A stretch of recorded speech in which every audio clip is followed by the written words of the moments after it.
Qu'est-ce qui a changé, selon vous, dans la prise de conscience, rien que depuis la sortie de votre livre? Ouais, c'est difficile comme question. Je vais pas être trop pessimiste, mais on est quand même dans une fuite en avant aujourd'hui avec une forme de backlash. En fait, si on peut prendre une image, on est un peu comme un suricate devant une voiture qui nous fonce dessus. Et en fait, face à ces crises-là, on se retrouve paralysé, alors que la seule chose à faire, justement, ça serait bouger. Si on prend ce petit graphique-là, je vous ai mis plein d'infrastructures. C'est un graphique du Haut Conseil pour le climat. Et vous voyez qu'en fait, le changement climatique, il a une caractéristique, c'est qu'il est arrêtable, mais irréversible.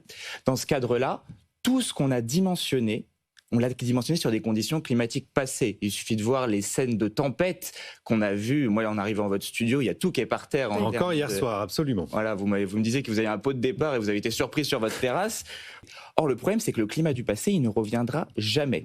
Donc, il faut être rationnel, il faut faire de l'analyse par scénario, et il faut changer de paradigme absolument pour, en fait, ôter les fragilités qu'on a construites. Faut faire bouger le suricate, ok. Et aujourd'hui, on est devant, en fait, exactement tout ce qui a été écrit dans ce rapport qui a été publié en 2018, qui avait été commandé lors de l'accord de Paris, qui est le rapport 1,5 degré du GIEC. Et dans ce rapport 1,5 degré, eh ben, vous avez, en fait, tous les impacts exacts qu'on a aujourd'hui.